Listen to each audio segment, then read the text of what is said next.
le Périgord est certainement un des berceaux de la noix.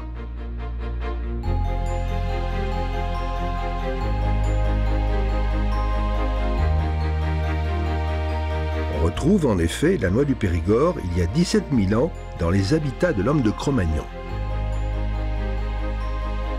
Sa valeur était telle que déjà au Xe siècle, les paysans acquittaient leurs dettes en volume de noix. Au XIIIe siècle, l'huile était considérée comme un bien aussi précieux que l'or. Il faut savoir que l'huile de noix, si on revient assez loin, il s'en faisait déjà du temps des Gaulois, mais surtout des Romains qui sont arrivés et qui ont appris peut-être un peu les Gaulois à la faire mieux et surtout à la faire cuire. Mais si vous voulez, l'huile de noix, dans la période du Moyen-Âge, l'alimentation des Périgourdins, c'était pas tellement varié. Hein. On ne faisait pas de salade, on ne faisait pas de tout ça. Hein. L'huile de noix, ils en faisaient, mais elle servait à assaisonner puisqu'on vivait de soupe. Hein. Il n'y avait pas autre chose. Hein. Il y avait une grande marmite dans la cheminée. On y mettait tout ce qu'on avait, de la viande s'il y en avait, il n'y en avait pas beaucoup. On y mettait tous les légumes qu'on voulait. Et si on avait de l'huile de noix, on mettait une cuillère si on en avait un peu, une louche si on en avait beaucoup.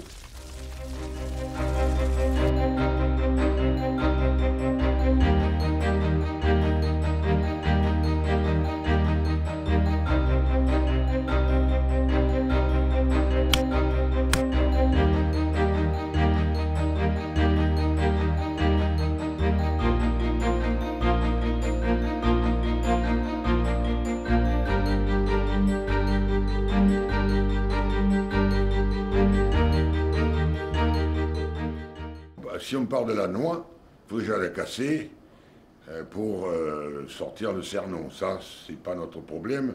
Les gens qui viennent ont déjà fait cette opération. Ils ont cassé la noix et ils arrivent avec les cernons. En Périgord, on énoise toujours comme autrefois. Dans son livre « Le Périgord de mon père », Michel Carsenac commente ainsi ces photos datant de 1903. Les noix sont cassées avec la tricotte sur la pierre placée sur les genoux et tombent directement dans le sac. Avec un couteau très court, les ouvrières extirpent délicatement les cerneaux de la coquille. Il ne faut pas les abîmer, car ils se vendent bien plus cher entiers qu'en morceaux.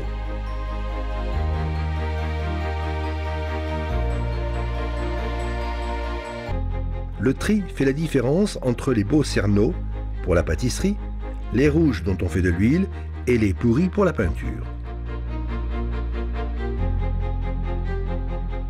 L'huile de noix, durant des siècles, a servi beaucoup plus à éclairer les édifices publics, les églises, puisque c'était les seuls édifices publics qu'on avait à l'époque, les églises et les cathédrales, que a servi pour l'alimentation des humains.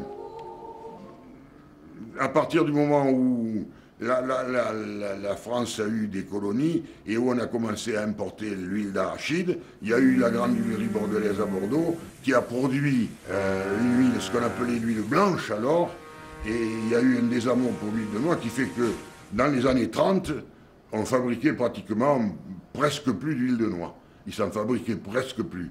Il devait travailler une journée ou 2 journées ou 3 journées. Il faisait vraiment de l'huile de noix pour des amateurs. Il y a eu un regain pour l'huile de noix durant les périodes de la guerre. Elle avait tout ça dans son petit sac à main, mais le brave employé n'avait pas fouillé cet accessoire féminin. Il ne se doutait pas qu'elle avait dans un coin 2 kilos de jambon, 4 saucissons et 6 mètres de boudin. Et dans une petite pochette, au lieu d'un parfum troublant, elle avait mis en cachette un demi-camembert bien coulant. Elle avait aussi une douzaine d'œufs, mais comme ils étaient peut-être un peu vieux, elle retrouva assez curieux à la place des œufs. En 1940, décembre 1940, on ne faisait pas d'huile parce qu'il n'y avait pas de ticket où ils étaient juste là, on ne savait pas ce que c'était les restrictions. Mais à l'hiver 41, là, il a fallu se remettre à faire de l'huile de noix et ils en faisaient pendant 4 mois, 5 mois par an et même la nuit. Alors il y avait des contraintes parce qu'il y avait le ravitaillement général qui prélevait, enfin, ou des cerneaux, ou de l'huile, enfin c'était très compliqué, mais enfin malgré ça, il s'en est fait beaucoup et ça a continué au-delà de 45 jusqu'à peu près dans les années 50, tant qu'il y a eu des tickets. Le jour où il n'y a plus eu de tickets, il y a eu un désamour pour l'huile de noix qui est allé doucettement. Et si vous voulez, il y a à peu près une vingtaine d'années, bien 20 ans, parce qu'on parlait d'huile de noix, parce que c'est un produit naturel, parce qu'on a après parlé des oméga 3, parlé de ceci, parlé de cela.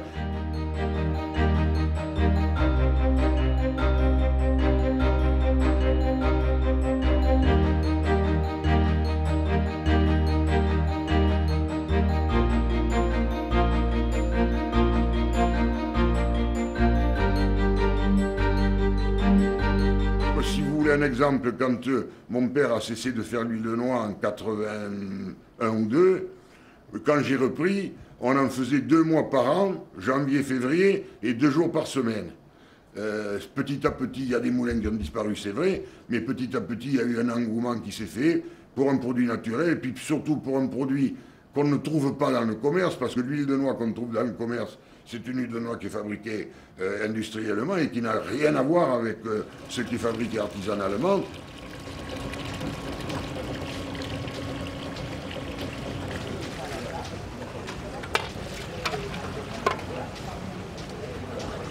Ça, c'est de l'huile de noix là, qui a été extraite du moulin, de l'huile de noix pour la consommation humaine. Il faut penser qu'un petit pourcentage sert pour la consommation humaine et 80% servait à l'époque pour l'éclairage. Lorsque l'huile était faite, alors monsieur tout le monde allait avec ses poteries chercher de l'huile de noix en fonction de ce qu'il utilisait. Ça, c'est une poterie de Boron-d'Ouzillac. Et là, on est vraiment dans le secteur. C'est une poterie, une cruche à huile du 19e siècle. Ce qui est intéressant, c'est qu'on a retrouvé des tessonniers dans la région du 2e siècle et on connaît également des tessonniers du 14e siècle. Au 19e, il y avait 130 potiers dans la région de Boron-d'Ouzillac. Ce qui a été le plus conservé, c'est la cruche à huile. La première année, on pouvait la mettre pour la consommation humaine, mais après, la terre est imprégnée d'huile et ça s'est réservé uniquement pour l'éclairage. Et alors, monsieur tout le monde, l'huile, tout le monde en avait, s'éclairait avec ces petites lampes qu'on appelle des caleilles ou des chaleilles. Il y en a en poterie, il y en a en verre, il y en a en fer forgé, en bronze, en laiton. Donc on y mettait de l'huile de noix, il y a des porte-mèches, et ça faisait un éclairage très discret, parce que ça n'éclaire pas d'une façon fabuleuse. Tout le monde était à la veillée, ça c'était des petits points de lumière par-ci, par-là. Ça c'est un pot infiltré qui a été fait dans les ateliers de la région du Bug. C'est d'époque 18e. Alors on mettait un chiffon, une étamine, et c'était pour filtrer l'huile de noix pour empêcher les impuretés de salir le calel.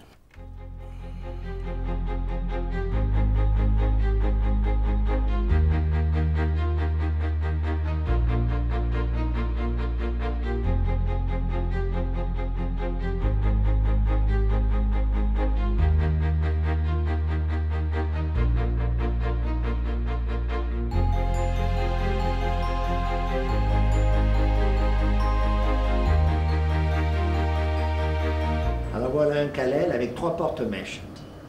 Il est en laiton. Ça, c'est un modèle du XVIIIe siècle.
Ce tonnelé, c'est un tonnelé à huile de noix. Parce que grâce à la batellerie, on pouvait expédier l'huile à Libourne, Bordeaux. C'était le temps des gavariers qui descendaient au fil de la Dordogne sur leur bateau qu'ils conduisaient du haut pays jusqu'en basse Gascogne. Les tonnelés, ils arrivaient chez des commerçants qui vendaient après de l'huile au détail. Ces tonneaux n'étaient pas recyclables. Une fois que le tonneau arrivait à destination, il n'était pas renvoyé. Donc le tonneau ne servait qu'une fois. Il fait partie d'un des rares que j'ai sauvé en 40 ans de recherche. Il était fichu comme ça, celui que mon père avait, qu'on avait. Moi j'étais gamin, mais mon père qui n'était pas conservateur, il avait démoli. Alors moi j'ai jamais vu des gens venir, quand ils venaient faire leur huile, venir avec des trucs comme ça. Quelques-uns qui venaient avec des cruches comme ça, dans laquelle ils ramassaient l'huile dans la bassine, là-bas devant, et ils les mettaient. Mon grand-père disait que ça servait quand ils allaient vendre leur huile sur les marchés, à Mussidan ou à Saint-Astier. Mais moi je ne l'ai pas connu, c'était bien avant la guerre. Parce qu'il y allait le cheval et la carriole. Hein. Alors ils le mettaient dedans, il devait y avoir un robinet, je ne sais pas, enfin. Mais moi il y avait le même à la maison ici, là, comme ça. Et la même forme et la même taille, et pas plus grand ni plus petit. Hein. Mais c'est vrai que quand on le débouche, on a toujours cette odeur d'huile qui met en inhérence, oui. Et ça imprégnait le bois. Ah oui, mais ça l'imprégnait le bois, c'est sûr. Hein. Vous avez gardé quand même les cuves en pierre pour faire décanter l'huile. Mais mais vous savez qu'il y en avait deux de plus que mon père a démoli. Hein. Il y avait deux autres grandes pierres comme ça. Hein. Donc il devait quand même en faire de l'huile. Il devait beaucoup produire. Et il devait beaucoup produire parce qu'il fallait quand même la grande. Là.